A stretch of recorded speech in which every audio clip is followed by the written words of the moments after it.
Pour les amateurs de Citroën, le lancement de la ZX fut un véritable coup de tonnerre. Il faut dire que cette voiture, elle rompait un petit peu avec la tradition Citroën à proposer des voitures vraiment un petit peu originales, décalées. Là, avec la ZX, on se fond carrément dans le moule de la berline compacte moderne du début des années 90. Aujourd'hui, vous l'avez compris, encore une Citroën, je suis ravi de vous présenter cette ZX. Pas n'importe quelle ZX, c'est une Volcan. Et la Volcan, vous savez, c'est synonyme de sport, c'est pas la plus puissante, mais pas loin. Sauf qu'ici, on est en diesel. Alors, je vois déjà certains d'entre vous qui vont me gueuler dessus parce qu'on n'essaye pas celle dotée du 1.9 de la 205 GTI. Dans tous les cas, ce moteur, je l'ai déjà essayé puisque j'ai fait l'essai de la 205 GTI, justement. Je vous invite à le voir. Mais ici, c'est encore plus rigolo parce qu'on va essayer une des premières berlines compactes équipées d'un diesel, entre guillemets, sportif. Et vous allez voir que c'est assez surprenant.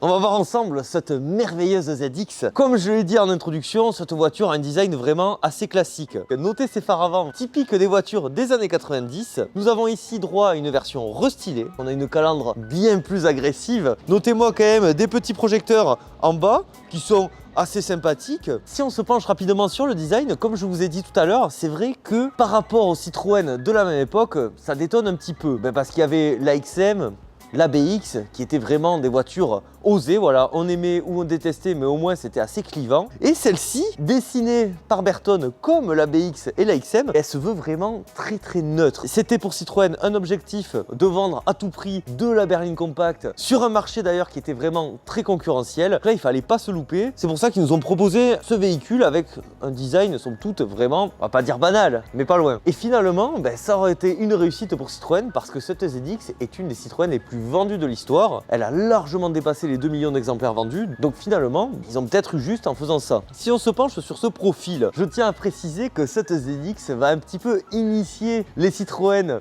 moche, on peut peut-être le dire, parce qu'après il y a eu la Saxo, c'est pas incroyable, la première C5 aussi c'est pas fou, la Xara, c'est une bonne voiture, mais en termes de design c'est pas spécialement spectaculaire. Bref, c'est pas la meilleure période de Citroën en termes de style. Je trouve que ils ont fait bien mieux au début des années 2000 justement, après la C5, avec le lancement de la C3, je trouve que ça a été le renouveau un petit peu Citroën qui fait plaisir. Ici, bon, c'est assez quelconque. Notez toutefois ces belles jantes là, vraiment je les trouve très réussies. À cette époque là, les jantes Citroën elles étaient vraiment pas très belles. Là, pour le coup, j'apprécie beaucoup. À quoi on voit que c'est une Volcan aussi, avec ce genre de petites informations qui font plaisir. On va s'attarder un petit peu sur la partie arrière. Déjà, sur le 3/4 arrière, il y a ce petit espace vitré qui fait plaisir et qui apporte de la luminosité à l'intérieur de l'habitacle. Si vous suivez mes essais, vous le savez, je le dis souvent, Citroën, ils ont toujours à cœur la lumière dans l'habitacle pour que les occupants soient le plus choyés possible. Notez-moi ces phares vraiment très carrés dans la lignée un petit peu de ce que la BX proposait. Et puis ensuite, on a vraiment ce côté, on croirait presque que c'est une Delta avec cette découpe de coffre assez sympathique. Le petit aileron qui fait plaisir, qui s'intègre très bien pour l'aérodynamisme du véhicule. Le gros pot d'échappement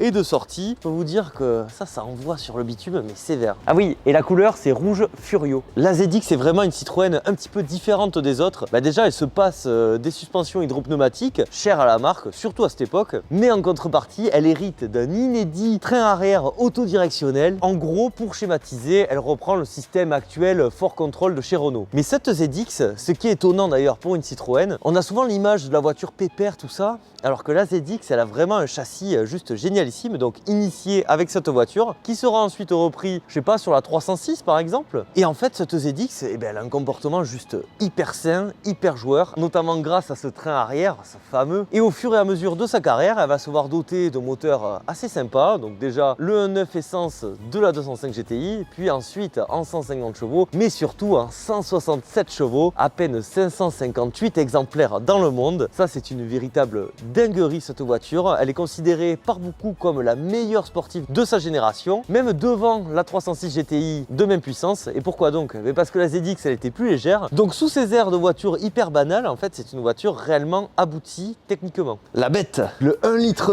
TD de 92 chevaux. Attention, je vous rappelle qu'on est au milieu des années 90, c'est vraiment une donnée données assez sympas pour une berline compacte. Ce qu'on peut dire sur son moteur, ok c'est un diesel, je sais que les puristes sont en PLS, mais malgré tout, il se montre assez sportif finalement dans son comportement. Bien sûr, on n'a pas la mélodie d'un beau moteur essence, mais mis à part ça, on a des sensations, une voiture assez économique à l'usage et surtout d'une fiabilité mais juste incroyable. D'ailleurs, l'atmophile du jour, eh bien, il est revenu de Bretagne avec, hein. Ça s'est hyper bien passé. Et pourquoi donc? Parce que ZX, parce que moteur français de l'époque, c'était hyper robuste. Pourquoi on achète une ZX? Pour le coffre, bien sûr. Si on va là-dessus, vous voyez, c'est un coffre qui vit, hein. Donc on peut mettre des enjoliveurs de Citroën, des baskets. Ce qu'on peut noter, c'est qu'il fait 340 litres, ce qui est vraiment assez acceptable, hein. La voiture fait 4,08 m de longueur, donc bon, c'est quand même un coffre assez convaincant par rapport à la taille du véhicule. Vous avez tous l'image de la ZX avec, vous savez, des espèces de petites moustaches là qui pendent. Mais c'est parce qu'en fait, les enrouleurs se mettaient ici. Là, tu mets ta ficelle. Et puis là, quand tu fermes, ça pend. Pour éviter d'avoir ça, on enlève la ficelle, tout simplement. Il y a plein de petites astuces, n'empêche, dans ce coffre. Ça, c'est cool, ça. Pour cacher le soleil. On n'est plus dans les années 70, 60 pour Citroën. On a enfin du haillon un petit peu partout. Et ça fait plaisir. Les places arrière, parce que cette voiture se veut être une petite berline. Ou c'est moelleux. Ouh là, on sent le Citroën. Je suis bien installé. Après, c'est 5 places, donc ça sera plutôt 3 enfants, je pense, derrière. Là, ça, c'est à l'ancienne, là, ça fait plaisir. Oh là là, ça marche terriblement bien. Comme je l'ai dit tout à l'heure, en fait, ce qu'on note dans une Citroën, c'est vraiment le côté lumineux, quoi. Là, je vois de la lumière partout dans l'habitacle, bien aidé par le toit ouvrant, ce qui est pas mal aussi. Il y a des vides-poches. C'est un arrière qui s'utilise au quotidien, et puis surtout le moelleux. C'est ça, moi, que je retiens. Je suis installé, mais dans un confort. C'est pour ça aussi qu'on aime Citroën. L'habitacle de cette ZX, déjà, on va commencer par ces sièges qui sont vraiment hyper sympathiques. Donc là, en fait, il y a des manivelles un petit peu partout. Ok, c'est une voiture assez classique de prime abord, mais ces sièges, ils sont vraiment top. Et puis pour les avoir testés, je peux vous assurer qu'ils sont hyper sympas. Et bien, on est dans une Citroën vraiment classico-classique, ça c'est sûr. Déjà, ce qu'on peut noter, et ce que j'ai lu à de nombreuses reprises lorsque je me suis renseigné sur ce véhicule, c'est que certes, c'est du plastique, tout ce que vous voulez, mais c'est hyper bien assemblé et ça ne vieillit pas. Je sais pas si vous vous rendez compte, elle a quasiment 500 000 km. Voilà, là vous voyez bien 479 000 km. Alors du coup, c'est sûr, on est loin des loufoqueries Citroën. Moi, je pense à la GSA, je pense même aux Pro RBX qui sont vraiment assez incroyables. Mais il faut dire aussi que ça vieillissait moins bien, quoi. On va s'attarder un petit peu sur ce volant. 3 branches, un petit peu sportif, en cuir, on est bien. Là, les commodos, c'est les mêmes que sur toutes les Citroën et Peugeot des années 90 et 2000, hein, ça c'est sûr, voire même début 2010. Et beaucoup de gens ne jurent que par les Allemandes, et les intérieurs des Allemandes, c'est pas spécialement folichon. On s'en rapproche un petit peu, quoi, au final. Ensuite, bon, si on va sur les aérateurs, ça c'est de la 205, il me semble. Vous allez avoir une horloge avec l'heure. Là, vous avez l'autoradio. Bon, forcément pas d'origine, en même temps, c'est mieux. Et là, vous pouvez le cacher. Et vous savez que moi, j'aime bien. Comme ça, c'est hyper clean. Tout ce qui va être commande de chauffage, ça aussi, ça n'a pas le charme du chauffage de la GS. Mais c'est quand même vachement plus sympa parce que c'est une galère. Là, au moins, c'est très simple. Il y a un code à activer pour démarrer la voiture. Ça, c'était aussi pas mal en vogue dans les années 90. Si on regarde vite fait la boîte à gants, oui, ça va. Il y a quand même de l'espace. En plus, c'est compartimenté. Ça, c'est assez rare. Petite vitre électrique sur le côté. Ça aussi, ça fait plaisir. Le clou du spectacle, messieurs, dames. Un toit ouvrant qui s'ouvre pas, mais n'empêche, ça permet tout de même d'avoir un petit peu de lumière dans ces journées vraiment pas terribles d'hiver. C'est plutôt un intérieur validé parce que je suis hyper bien installé, il y a une bonne position de conduite, le volant est bien, la boîte de vitesse tombe bien sous la main. Que demande le peuple au final? C'est sûr qu'il n'y a pas les originalités Citroën, mais bon, ça c'est le parti pris de cette voiture et malgré tout, elle fait les choses très bien. Le code, comme James Bond, bien sûr. Donnez-moi le code, monsieur. Le code, c'est le code. Ça va, ils sont pas trop cassés le bonnet pour le trouver, celui-là. Et là, c'est la magie. Même si ici, on est sur un diesel, on a vraiment un feeling sportif, quoi. D'ailleurs, ça se retrouve aussi sur ce volant avec toutes ces petites touches rouges de sport là qui font trop plaisir. C'est hyper simple à conduire. Ouais, c'est un chausson. Et ce que j'aime bien, c'est donc cette boîte de vitesse vraiment, je trouve qu'elle est hyper précise. C'est assez agréable à conduire. En plus, on sent qu'elle n'est pas très lourde. C'est toujours un plus pour le plaisir de conduire. Ça me plaît bien.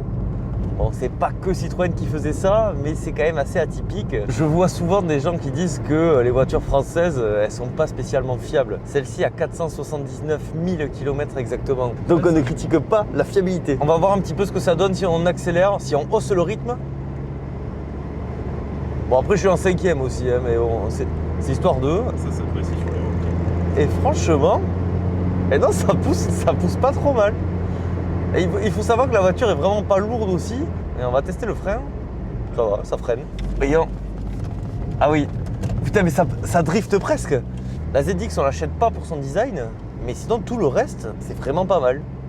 Si vous souhaitez acheter une ZX dans une optique de collection, je ne peux que vous conseiller déjà la Volcan, même si franchement c'est pas mal et au final c'est une des ZX les plus rares parce que les gens qui achetaient des ZX diesel, ils prenaient pas la version sport entre guillemets, mais en Volcan, je peux vous conseiller surtout celle avec le 1.9 essence de 130 chevaux et puis ensuite là il faudra vraiment s'armer de patience puisque je vous conseillerais d'opter pour la ZX 16V, donc de 167 chevaux, 558 exemplaires dans le monde. Il va falloir mettre de l'argent de côté, être patient, mais ça peut valoir largement le coup. Si vous souhaitez une ZX plus pour un usage quotidien, si vous habitez hors ZFE, je ne peux que vous conseiller les ZX dotés du 1,9 litre D. Il est quand même assez rustique, mais alors il est indestructible. Et puis vous en aurez pour votre argent parce que vous aurez une voiture fiable et surtout vraiment pas chère quoi. Sinon aussi, les ZX étaient dotés de moteurs essence qui sont recommandables. En gros, il n'y a pas forcément de mauvaises versions. Si, allez, je peux en citer une, c'est les premières ZX 16V en ACAV là. Voilà. Assez mauvaise réputation, apparemment une Volcan en 130 chevaux équivalait les premières ZX 16V. La ZX était une auto tellement banale de prime abord que même Citroën, lorsqu'il faisait ses pubs, la plupart du temps, il l'illustrait avec la ZX Rally Raid, qui est juste une ZX incroyable. D'ailleurs, on pourrait en faire une vidéo totalement dédiée à son sujet. D'ailleurs, est-ce que vous savez à quoi correspond le Z de ZX? Ça signifie les virages que la ZX enchaîne avec son train arrière, juste incroyable. C'est sûr qu'elle a perdu sa fameuse suspension typique des Citroën, mais elle y a gagné, peut-être au change avec ce train arrière juste complètement emblématique de ce véhicule. Je sais pas si c'est la Citroën préférée des puristes, mais pourtant c'est vraiment une excellente auto. Que ce soit d'un point de vue de fiabilité, vous l'avez bien vu, hein, cette voiture a quasiment 500 000 km. La tenue de route, son châssis est juste exceptionnel. Ses versions sportives sont juste au top, elles étaient vraiment au top de la catégorie. Il y a du vent qui se lève. Alors certes, la ZX n'est pas forcément la Citroën la plus emblématique. Au final, pour moi, son véritable défaut était son look, mais si vous passez outre ou même que vous l'appréciez, pour moi c'est vraiment la voiture juste parfaite. Donc si elle vous intéresse, c'est vraiment le moment de foncer. Comme je vous l'ai dit, ces cours sont vraiment très faibles en ce moment. Les atmophiles, cette vidéo touche à sa fin. Vous avez vu, les conditions étaient un petit peu compliquées, donc rien que pour ça, lâchez un petit like, abonnez-vous à la chaîne, ça fait plaisir. Dites-moi vous ce que vous pensez de cette ZX. Est-ce que finalement elle n'est pas plus cool qu'une 306? En termes de design, je dirais que non, mais sinon malgré tout, si on prend tout en compte, moi je pense que je préfère quand même cette ZX. Et puis l'amour Citroën, ça n'a pas de prix. Le plus important, c'est pas ça, c'est de prendre soin de soi. Prenez soin de vous. C'était Atmo, je vous dis à la prochaine. Bisous, ciao.